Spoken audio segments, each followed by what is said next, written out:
नमस्कार मित्रांनो, तरुण भारतच्या सुरंगी संवाद या आपल्या पॉडकास्टमध्ये मी तन्वी परब तुम्हा सर्वांचं मनापासून स्वागत करते.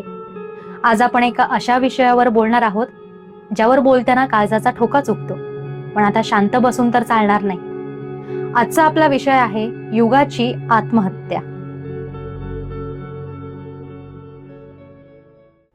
9वीत शिकणाऱ्या युगानं असं अचानक आपलं जीवन का संपवावं?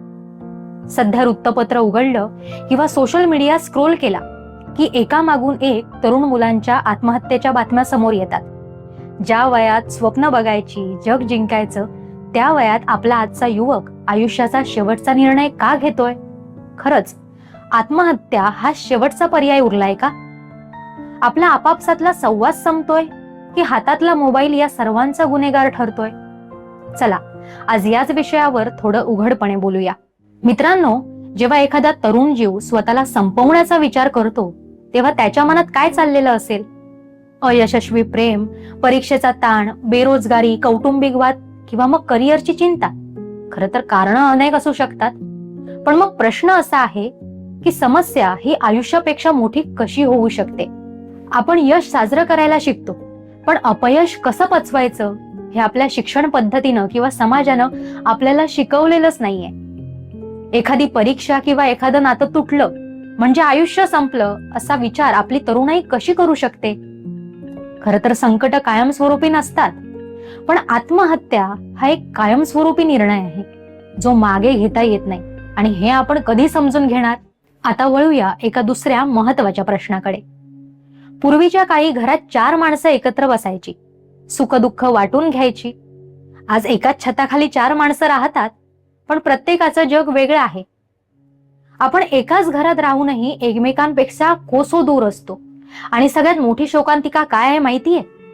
आज तरुणांकडे बोलण्यासाठी हजारो माणसं आहेत, पण ऐकून घेणारच कोणी नाहीये. जेव्हा एखादा तरुण नैराश्यात असतो तेव्हा त्याला उपदेश वगैरे नको असतो, त्याला फक्त कोणीतरी ऐकून घेणारं हवं असतं. अरे काही नाही होत रे, मी आहे ना तुझ्यासोबत, असं सांगणारा एक हक्काचा माणूस त्याच्याजवळ नसतो. आणि आपण व्यक्त व्हायला घाबरतो, कारण लोक काय म्हणतील ही भीती कुठेतरी आपल्याला पोखरते. आणि आता येतो आजच्या युगातला सगळ्यात मोठा प्रश्न, आपल्या हातातला 4 किंवा 5 इंचाचा मोबाईल.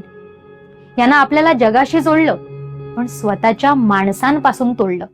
सोशल मीडियावर प्रत्येक जण आपलं परफेक्ट आयुष्य दाखवतो. कोणाचा ट्रिपचा फोटो, कोणाची नवीन गाडी, कोणाचं यश. हे पाहून सामान्य तरुणाला वाटतं माझं आयुष्यच बेकार आहे. आणि या फिअर ऑफ मिसिंग आउटमुळे तरुणांमध्ये नैराश्य वाढतंय. मोबाईलच्या पडद्यामागे लपून कोणालाही जज करणं सोपं झालंय. आजकाल आपली किंमत ही आपल्या पोस्टला मिळणाऱ्या लाईक्स आणि कमेंट वरून ठरते. मोबाईलने आपल्याला आपल्या आभासी जगात इतकं गुंतवून ठेवलंय की प्रत्यक्षात जेव्हा संकट येतं तेव्हा त्या स्क्रीनच्या पलीकडे मदतीचा हात देणारं कोणीच नसतं. मित्रांनो, हे चित्र बदलणं खरं तर आपल्याच हातात आहे. मोबाईल हे तर एक साधन आहे, ते तुमचं आयुष्य नाही. आणि आज जर हा पॉडकास्ट ऐकणारा माझा कोणताही तरुण मित्र नैराश्यात असेल तर मी हात जोडून तुम्हाला हे सांगते की आयुष्य खूप सुंदर आहे आणि प्रत्येक समस्येवर मार्ग हा असतो. त्यामुळे संवाद सुरू करा, बोला. तुमच्या मनातील भीती, अपयश तुमच्या आई वडिलांशी, मित्रांशी किंवा जवळच्या व्यक्तीशी बोला. मदत मागायला लाजू नका. मानसिक आरोग्यासाठी समुपदेशकाची मदत घेणं अजिबात चुकीचं नाहीये. सोशल मीडिया पासून ब्रेक घ्या. स्क्रीनच्या पलीकडे एक जग आहे जे फार सुंदर आहे, तिथं जगायला शिका. आई वडिलांनाही माझी विनंती आहे की मुलांच्या यशापेक्षा त्यांच्या असण्याला जास्त महत्त्व द्या. त्यांच्याशी रोज किमान 10 मिनिटं तरी मनापासून बोला. मित्रांनो, रशियाच्या इतिहासातील सर्वश्रेष्ठ कादंबरीकार लिओ टॉल्स्टॉय यांना एका सायकलने पुत्रवियोगाच्या दुःखातून मुक्त केलं. त्यांच्यात आत्मस्वीकृती आली. रस्ता कसाही असो, संतुलन राखणं, पायडल फिरवणं हे माणसाचं कर्म. जगाचं चक्र थांबत नाही, ते निरंतर काळाचं अंतर कापत राहतं.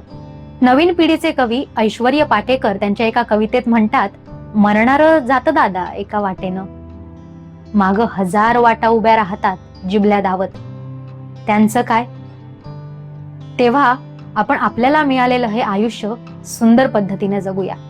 निराशेला खोल काही ढकलून देऊया आणि जगूया उत्साहाने. आजचा हा भाग तुम्हाला कसा वाटला आम्हाला कमेंट्समध्ये नक्की सांगा.